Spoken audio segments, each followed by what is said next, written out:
اعوذ باللہ من الشیطان الرجیم بسم اللہ الرحمن الرحیم. ڈیئر اسٹوڈنٹس، السلام علیکم ورحمۃ اللہ وبرکاتہ. یہ ہمارا 11th کا اردو کا کلاس ہے جس میں آج ہم حکیم منظور کی غزل نمبر 1 کی تشریح کریں گے. جیسا کہ آپ اپنے اسکرین پر دیکھ رہے ہیں، غزل کا پہلا شعر یعنی کہ غزل کا مطلع: چند ہنستے بولتے رنگین منظر بھیجنا، چند ہنستے بولتے رنگین منظر بھیجنا، ہو سکے تو ایک نیا موسم زمین پر بھیجنا. شاعر خدا سے دعا کرتا ہے کہ اے خدا، اس زمین کے اوپر ایک خوشگوار موسم بھیجنا جس سے حالات سدھر جائیں. تو ہم اس شعر کی تشریح کچھ اس طریقے سے کریں گے. غزل کے مطلع میں شاعر خدا سے اچھے پرسکون مناظر اور حالات خوشگوار ہونے کی دعا کرتا ہے اور فرماتے ہیں کہ اے خدا، زمین کا جو موجودہ موسم سازگار نہیں ہے، اس لیے ایک نیا موسم بھیج دے تاکہ حالات بدل جائیں اور چند ہنستے بولتے مناظر دیکھنے کو ملے. دوسرا شعر غزل کا: بھیجنا تو پھول، دینا تو ندائے عافیت. بھیجنا تو پھول، دینا تو ندائے عافیت. ندا کہتے ہیں آواز کو، اور یہ اللہ کی طرف سے عاطف کی آواز آتی ہے. ہر وقت آسمان سے آوازیں آتی ہیں کہ ہے کوئی مغفرت کروانے والا، ہے کوئی رزق مانگنے والا، ہے کوئی بخشش کروانے والا. تو شاعر اسی چیز کو مد نظر رکھتے ہوئے اللہ سے دعا کرتے ہیں: بھیجنا تو پھول، دینا تو ندائے عافیت. گلے قلم سے لکھ کے یوں میرا مقدر بھیجنا. گل منے پھول، قلم منے قلم، گل کے قلم سے، پھول کے قلم سے اللہ میرا مقدر لکھنا. تو شاعر کیا فرماتے ہیں تشریح اس کی: خدا سے بہتر مقدر کی توقع کرتے ہوئے شاعر فرماتے ہیں کہ اے خدا، ہمارے لیے سلامتی اور امن کی آواز دینا، اور اس دنیا چمن میں خار نہیں، خار یعنی کہ کانٹے، خار نہیں بلکہ پھول بھیجنا، اور پھول کے نرم و نازک قلم سے ہمارا مقدر لکھنا. تیسرا شعر: مسکراتے کھیلتے معصوم بچوں کے لیے آنگنوں میں قاف کی پریوں کے لشکر بھیجنا. قاف ایک پہاڑ کا نام ہے، کوہ کاف. لوگوں کا خیال تھا کہ پرانے زمانے میں کہا جاتا تھا کہ اس پہاڑ کے اندر پریاں رہتی ہیں.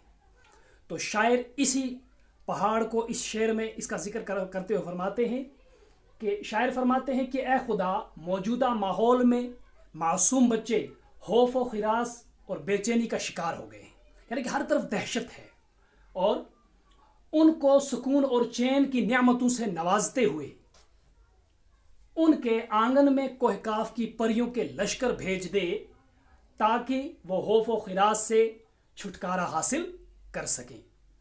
اگلا شعر: رات کی خنکی میں دینا تھوڑی سی گرمی ادھار. خنکی یعنی کہ ٹھنڈ، سردی. رات کی خنکی میں دینا تھوڑی سی گرمی ادھار، دوپہر کی دھوپ میں سردی کی چادر بھیجنا. شاعر کیا فرماتے ہیں اس شعر میں؟ شاعر خدا کی رحمت کا تمنائی ہے. تمنا یعنی کہ طالب ہے، تمنا کرتا ہے، جستجو کرتا ہے خدا کی رحمت کا، کہ موجودہ حالات میں جو سرد ٹھٹھرتی راتوں کی طرح کی مانند ہیں، جو موجودہ حالات ہیں یہ رات کی ٹھٹھرتی ہوئی سردی کی مانند ہیں. تو شاعر فرماتا ہے جو سرد راتوں، ٹھٹھرتی راتوں کی مانند ہیں، ان کی سردی دور کرنے کے لیے تھوڑی سی حرارت بھیجنا، اور دوپہر کی ناقابل برداشت، جس کو ہم برداشت نہیں کر سکتے، دھوپ میں اپنی رحمت کا سایہ بھیجنا تاکہ تیرے بندے سکھ کا سانس لے سکیں. اگلا شعر: اب کہ میرا کعبہ دل دشمنوں کی زد میں ہے. اب کہ میرا کعبہ دل دشمنوں کی زد میں ہے، پھر مدد کرنا ابابیلوں کے لشکر بھیجنا. یہ شعر جو ہے اس کو ہم کہیں گے تلمیحی شعر، یعنی کہ اس میں ایک تاریخی واقعہ بیان کیا گیا ہے. جیسا کہ آپ کو پتہ ہے قرآن پاک میں سورہ فیل، الم تری کیف، سورہ فیل میں ذکر کیا گیا ہے کہ ابرہ نامی ایک بادشاہ تھا جس نے خانہ کعبہ کے اوپر چڑھائی کی تھی، اور پھر اللہ پاک نے اس اپنے گھر کو بچانے کے لیے ابابیل بھیجے تھے، اور ابابیلوں نے ان کے اوپر چڑھائی کی تھی، پتھر برسائے تھے، اور پھر ابرہ اور اس کی فوج تباہ ہو گئی تھی. تو شاعر اسی کا ذکر کرتے ہوئے فرماتے ہیں، تو اس شعر کو ہم تلمیحی شعر کہیں گے.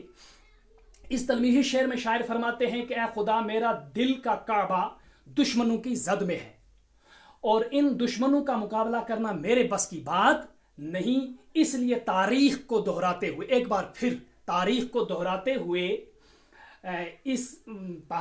دہراتے ہوئے میری مدد کے لیے تو ابابیلوں کا لشکر بھیجنا تاکہ میرے دشمن زیر ہو سکیں، یعنی کہ میں ان کو ہرا سکوں۔ اور اگلا شعر، زرد پتوں کی صدا سے سخت گھبراتا ہے دل، زرد پتوں یعنی کہ پت جھڑ کے موسم میں، زرد پتوں کی صدا سے، صدا مانے آواز سے سخت گھبراتا ہے دل، اب نہ خون تشنا ہواؤں کو زمیں پہ بھیجنا، خون یعنی کہ خون، تشنا مانے پیاسی، خون کی پیاسی ہوائیں۔ شاعر کہتا ہے، اس شعر میں شاعر خدا سے التجا کرتے ہوئے فرماتے ہیں کہ اے خدا تیز ہوا سے خزاں کے موسم میں، جس موسم میں پتے جھڑتے ہیں، درختوں کے زرد پتے جب ملتے ہیں، ہلتے ہیں تو دل گھبرا جاتا ہے، اس لیے اب اپنی قدرت کے صدقے ایسی خون کی پیاسی ہواؤں کو اس زمین پر نہ بھیجنا جو ہماری گھبراہٹ میں اضافہ کر دیں، یعنی کہ پہلے سے ہمیں گھبراہٹ ہو رہی ہے، ایسی خون تشنا ہوا جن کو دیکھ کے ہم ڈر جائیں تو ایسی ہوا نہ بھیجنا۔ آخری شعر غزل کا یعنی کہ مقطع، پڑ گئے منظور پھیکے رنگ جو آنکھوں میں تھے، اے خدا ہر رنگ اب پہلے سے بہتر بھیجنا۔ آخری شعر میں شاعر خدا سے دعا کر رہا ہے کہ اے خدا جو پہلا موسم تھا، جو پہلے حالات تھے، ان کو سدھار کے ایک نیا موسم، ایک نئی بہار ہمیں دکھا۔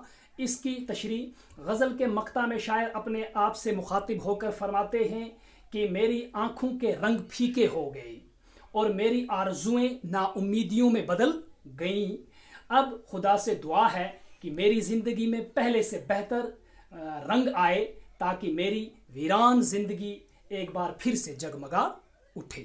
یہ تھی ہماری پہلی غزل حکیم منظور کی، جس کی ہم نے تشریح کی۔ انشاءاللہ دوسری غزل کل سے۔